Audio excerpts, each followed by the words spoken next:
Hello my lovely angels, this is your girl Sim, back with another episode of the Sim Squad. Hi!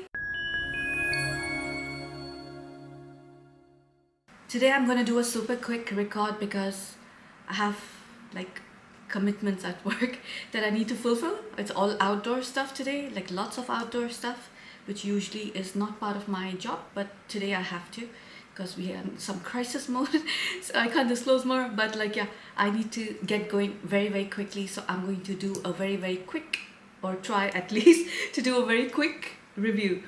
Today we have another haul.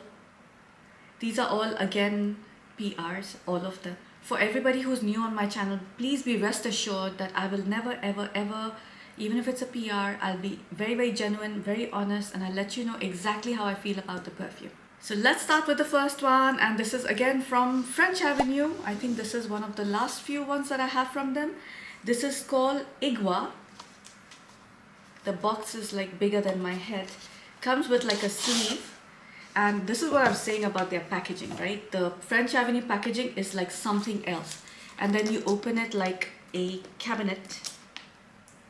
Like that. There's a mirror and I don't want to show all the mess on the other side.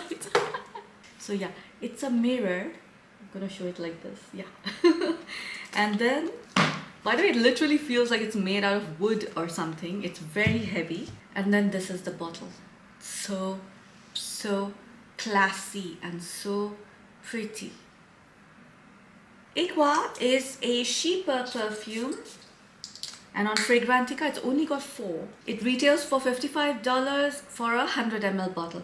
Now for me, this is not a 4. This is definitely more than a 4. This should have been like 4.3 or something.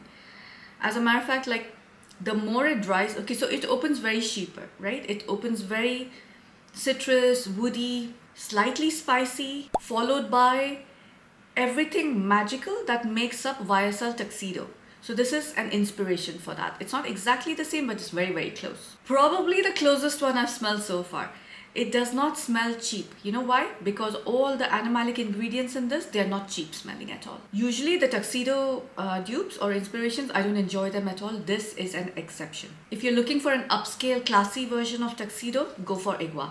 It's like eyes closed. I also don't think that this is a very, difficult perfume to like. It's just a very easy perfume to like. Anybody who wears this is going to instantly like feel and be attractive. It opens with a beautiful but a little bit bitter fresh mandarin orange. Why? Because it has like a combination of the violet leaf in it. And then you have hints of pink pepper and coriander. Please don't get scared of the coriander note. It is not so sharp. It's not very prominent at all. It is a pink pepper which is slightly more prominent. But both these notes, the spicy notes, they dry down like pretty quickly. And what's left is like a bitter fresh mandarin orange. In the middle you get very earthy notes along with like a very mild rose. So the rose is not the prominent note at all in the perfume. The earthy bits over here small the earthy bits over here smell more like moss or hay. You know, it's very dry. The entire perfume somehow feels and smells very dry.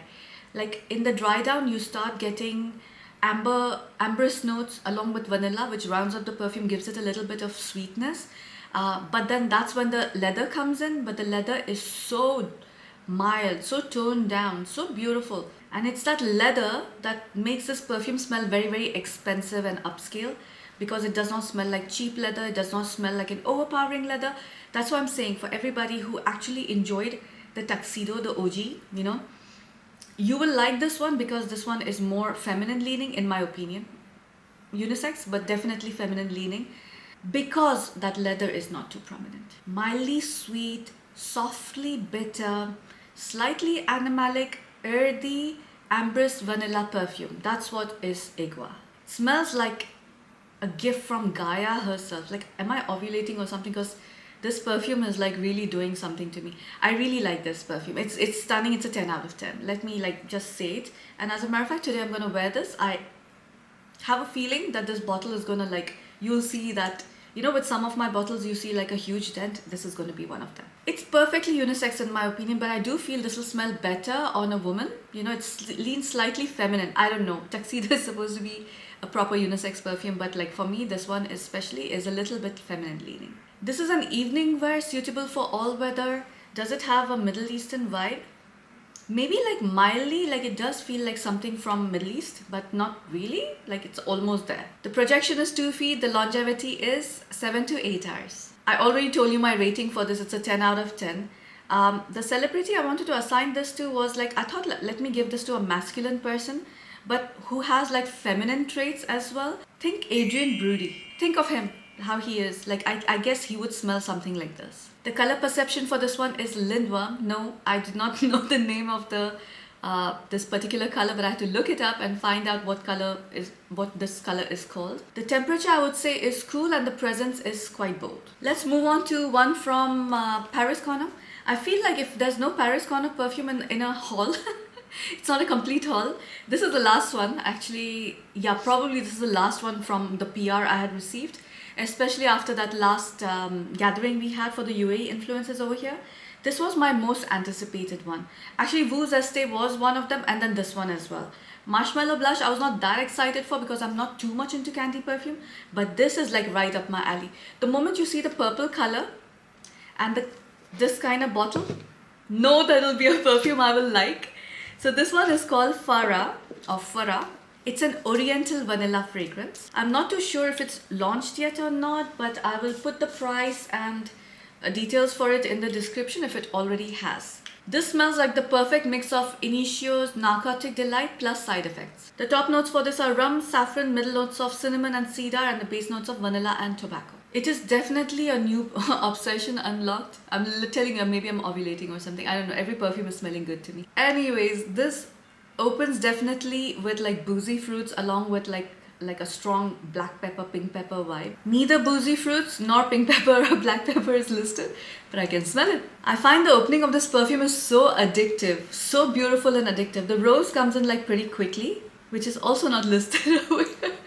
I don't know what's going on with the notes, but I can definitely smell boozy fruits, black pepper, as a matter of fact, not pink pepper, black pepper, along with like a mild rose. For everybody who finds black pepper very offensive or tingly or like you're not okay with it, don't get scared. This is not one of those very, very strong black peppers. It's just adding a little magic and interest, that's it. The more it tones down, the more I feel it gets rosy and vanilla-like, but that boozy facet continues, and towards the end, your tobacco is revealed. Oddly enough, I can also smell some mild jasmine and definitely like some dry woods, like light woods. It does not have cigar lounge vibe or a 1980s hairy burly man vibe, you know, it's not one of those at all. It's definitely not macho masculine. It's a very, I feel, a feminine perfume. A guy can pull it off if he wants to, but honestly, I think a woman should stick to wearing this. This perfume is like sexy and provocative. Like I feel this should be like a third date perfume or date night perfume if you're already like in a dedicated relationship like me. Like definitely like this is a time where you want to seduce someone or you want to really draw people towards you. Again, it smells expensive, it smells high class, it smells like it's made from ingredients that are expensive. It just smells expensive. So quick recap, boozy fruits, black pepper, pink pepper, opening, dries down very, very quickly to reveal rose jasmine along with some dry light woods. And then in the dry down, you have your strong vanilla along with your mild tobacco. That's it. That's this perfume. It's gorgeous, stunning. This to me again is like a massive 10 out of 10, like massive. Like this is going to be another one of those perfumes that I'm going to like, you know, and now that it's winter, I can like wear this a lot. Now I'm confused of, you know, as a matter of fact, in the end, I'm going to, as a matter of fact, let's not wait for the end because I'll forget. Let me like mix these two as a layering combo. I've taken 2 sprays of Ighwa and 1 of Farah. Oh yes, yeah, absolutely. You know, these dark to dark perfumes, you just know they're going to work well with each other. Especially like if the DNA is like, what do you call it? Complementary, not like contrasting. Oh yes, oh my god. Okay, I'm going to write this down so that in my next layering video, I can put these two together. Okay, continuing with Farah. This one is projecting around 2 to 3 feet. And the longevity is 7 to 8 hours. The Middle Eastern vibe in this is like very, very mild because that rose, saffron and tobacco combination is very, very Middle Eastern. So mildly Middle Eastern. I would probably prefer wearing this in fall and winter, but in the evenings, anytime during the year. And the celebrity I want to assign this to is Monica Bellucci. I'm sorry. Like, when I think of like sexy, provocative women, the only three people I can think of is Monica Bellucci, Megan Fox. There was one more. And I complete. Angelina Jolie. Yeah. There's some other women as well. But like, these guys are like the epitome of like provocative for me. The color perception for this is very much this color. It's a deep purple. The temperature for this is cool. And the presence is very, very bold. Next, we have a perfume which is a masculine one from Khadlaj Perfumes. I was waiting to review this along with Cream Velvet, but because this was not available, I thought it was pointless to review it. This is the Azure Velvet. It's the same bottle like the Velvet, the Cream Velvet. It slides open, very beautiful packaging. It has this beautiful thingy emblem. And the bottle is very much like your Cream Velvet bottle. I just love this like pearly, finish on bottles. Now, Azure Velvet is an oriental floral. It kind of smells like Layton, kind of. Yeah, it's the same DNA, let's just say. Layton is a perfume from Perfumes de Marly. Like, if you can smell that, you will kind of know in the ballpark how Azure Velvet smells like. This retails for around $35 for 100 ml. And this is not listed on Fragrantica again. The top notes are bergamot, lavender and mint. Can you imagine the fresh burst of freshness? Oh my god, lavender, mint and bergamot combination for a masculine. Today my words are just everywhere. For a masculine fragrance, this opening is amazing, along with like some cedar wood. Oh my goodness. Middle notes are floral, fruity and fresh notes, and the base notes of woody, powdery and incense. That opening almost smells like a splash of ice cold water on your face. I can smell a sweet, crispy apple note. It's crisp and fresh. It's not too sweet, but it's just like that apple note that comes in normally in men's fragrance. It's there for sure. Azure Velvet smells like crisp white t-shirt with blue jeans. It's just giving me that vibe. It's giving me James Dean. Okay, I'm going to assign the celebrity, although I had written over here Alexander Skarsgård. But let me give this to James Dean. So think of the opening as bergamot, lavender and mint. Very, very fresh, very, very clean. I'm also getting like very tiny hints of cardamom and black pepper. I don't know where that's coming from, but I can smell it for sure. But it's not like forward present. So like, take it with a grain of salt. Like, I can smell it, but I'm not sure if it's there or not. As the perfume dries down, I can smell like woody notes, powdery notes. I do not get any incense in this. I do get like mild florals as well. It's like just a very mild, light floral note, but it's not specifically any flower. Maybe iris? I don't know. Like, maybe it's iris because it does smell like powdery floral. The good part about this perfume is like, despite it getting like floral and powdery and woody, it retains that freshness from the opening. Not as strong as it was like right in the beginning, but it's still like there prominently. This is not very citrusy, which is a good thing as well, because in my last video I did like a lot of unisex citrus perfumes. This one is more like an aromatic floral woody perfume. Can a woman pull this off? Maybe. I would not wear this, but it's definitely not like a gym bro smell. It's a very pleasant masculine scent. This is suitable for daytime, in spring, summer, no Middle Eastern vibe, projection of 2 feet, longevity 7 hours. This again is a 10 out of 10 for me. For a guy, this is a massive 10 out of 10. For women, maybe I would say 9 out of 10. This is a very, very safe blind buy for a man. Like, this is the kind of perfume everybody just likes, And yes, the celebrity will be James Dean, clean white t-shirt with blue jeans. The color perception for this is aqua blue. Temperature, I would say, is cool. And the presence is mild. Now, last but not the least, I have 2 perfumes from Aromatix. For everybody who does not know who Aromatix is, you're probably living under a rock, because he is actually one of the most well-known male perfume reviewers, and he's very, very popular. His name is Munib, but people normally refer to him as Neeb. This is Neeb's collaboration with French Avenue. He has released 2 perfumes. One is called Carnal Desire and the other one is called Royal Taboo. We're going to go with the one I like more, and that's the Royal Taboo. That's this one. I love, again, because it's French Avenue, you just know the packaging is going to be insane. So it opens like that. Now, while the bottle is not to everybody's taste, I think it kind of reflects Neeb's personality and everything. So I do appreciate the effort put into like creating a packaging that suits like his personality.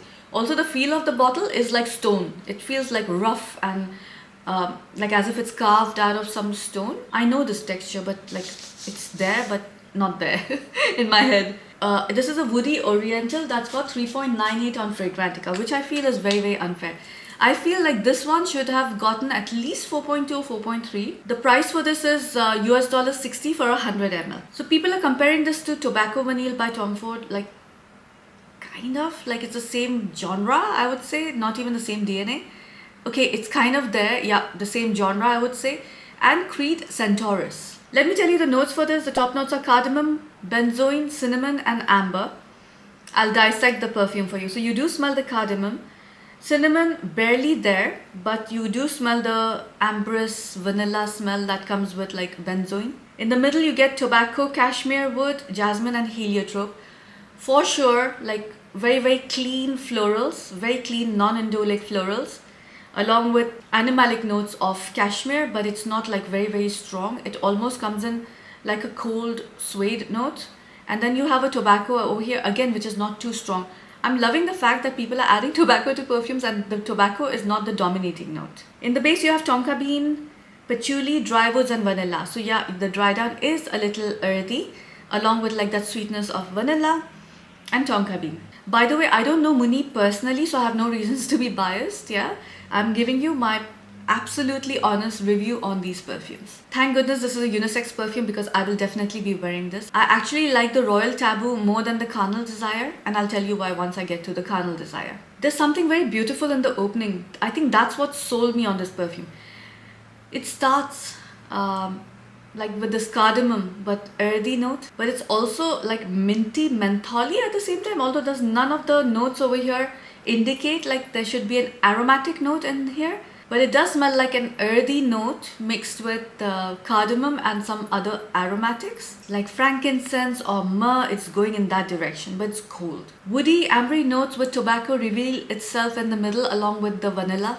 The perfume gets a little sweeter, darker, more resinous. You also smell some mild, clean florals, like very non-indolic, very like clean, light, you know, in the air. But you can't identify like specific, like I can't say this is jasmine or heliotrope. I can smell like white, clean florals. In the dry down, you get that beautiful tobacco again, which is not too strong. It's very, very mild, along with that earthy note, ambery notes, and your vanilla. The good thing is that from that initial opening of that minty aromatic note that I'm telling you, it remains throughout the perfume, and that is why I love this perfume so much, because that mintiness is cutting through the perfume, cutting through all the resinous, earthy, animalic notes, and just creating this like fresh perfume that everyone can wear easily. The perfume is quite bold though. I think this is a unisex perfume, anyone can wear it. I would rather wear this in the evening for events or some like important gatherings or occasions. The projection is 2 to 3 feet and the longevity is 8 hours at least, if not more. I'm being conservative when I'm saying 8 hours. My rating for this is a 10 out of 10. The celebrity I chose for this was Michael B. Jordan, because it has to be somebody who's good looking but also cool, has like an aura. Like I've been using this Gen Z word a lot, or I don't know if it's a Gen Alpha. So confused with all these, you know. But yeah, it has an aura, like a person who has an aura. Color perception for it is like, think of this color but make it like really, really dark, like much darker than this color. It smells like deep. The temperature for this is cool and the presence is strong. Now last but not the least, we have Carnal Desire by Aromatix in collaboration with French Avenue. It opens like that. It's the same packaging, but it has a red color bottle. Again, it has the same like rough texture. This one, initially, I really like freaked out when I smelled it because it was like, bam, in my face, the strongest perfume I've ever laid my nose upon. It's so potent. This is an animalic fruity perfume. Let me just put it this way. Animalic fruity. On Fragrantica, this has got 4.56. It's a huge, like big score. Again, $60 for 100 ml. The top notes for this are raspberry, cinnamon, and bergamot. Middle notes of cotton candy, orris, and rose. And the base notes are leather, oud, vanilla, cedar, and patchouli. It kind of smells like oud maracuja mixed with very, very candy, fruity candy kind of notes. This is so nuclear that you need to give it like a few minutes to dry down. You just need to like rest it a little bit so that you can smell exactly what it is. Please, if you buy this, use one spray to start with, yeah? Then like allow yourself to get used to it and then spray more if you want to smell even more potent than like what you are already. This is a lot sweeter than Oud Maracuja. This is very, very Middle Eastern with the oud, with the leather. It opens with like this burst of raspberry. Like the moment that you spray the perfume, you can smell like a combination of, think of it like properly. Raspberry, bergamot and rose. It's like jammy, like it's sweet and jammy. All these three ingredients together, along with the oud and leather, which are there from the get-go. I feel this perfume is quite linear because like, you know, these initial notes from the beginning till the end, they remain like constant. Maybe it gets a little bit deeper and darker towards the dry down. The roses over here almost smell like candied roses, along with some saffron as well. It's cold, again, very, very cold. I know this perfume will be challenging for a lot of people, but for me, this is a gorgeous, gorgeous oud scent. Weirdly enough, like I'm also getting a little bit of tobacco along with that earthy dry down. So the more it's dried down, somehow I'm getting like a hint of tobacco, but it's like a smoky tobacco, not the sweet tobacco. Like I said before, this perfume is nuclear, super nuclear. Think like napalm, like poof, and it goes everywhere. Be careful how much you spray this perfume, especially how much you spray in closed spaces like a car or an elevator with other passengers in it. Please be mindful. You know, I normally don't care about other people, but like with perfumes that are this strong, I'll be very, very careful. And most definitely do not spray this in a rocket ship or something, because you're going to literally propel yourself to a different galaxy. Do you understand now how potent this perfume is? The projection is like 4 to 5 feet, longevity like 24 hours. I don't know. This is like an insane perfume. I don't know how they managed to make this, but this is amazing when it comes to longevity. I think this should be strictly worn for occasion, fall, winter, or for some important events, not just occasion, but like, you know, like it's like a formal wear. It's unisex, leaning masculine. Although because of those very, very strong candied fruits and rose, a woman can pull this off easily. Like I would wear it. But traditionally, I feel people would think of it leaning more masculine. For me, this is an 8.5 out of 10. I like it, but like just because of how much wear I'm going to get from this, this is an 8.5. And the celebrity, I was scared to assign it to anybody. Like I don't know who to give it to. It has to be somebody who's very, very... I don't know, it's like it has to be somebody who's imaginary. The color perception for this is a very, very dark, deep burgundy.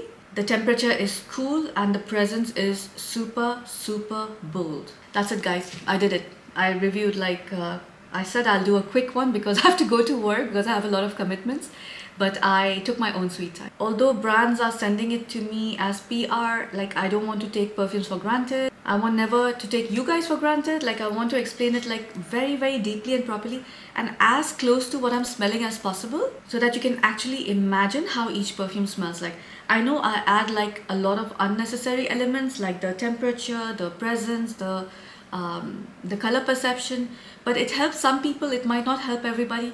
But to some people, some elements click and that just helps them understand the perfume better. So just bear with me when I give you like all these details, yeah? That's it for today, guys, and I'll see you in the next one. Bye!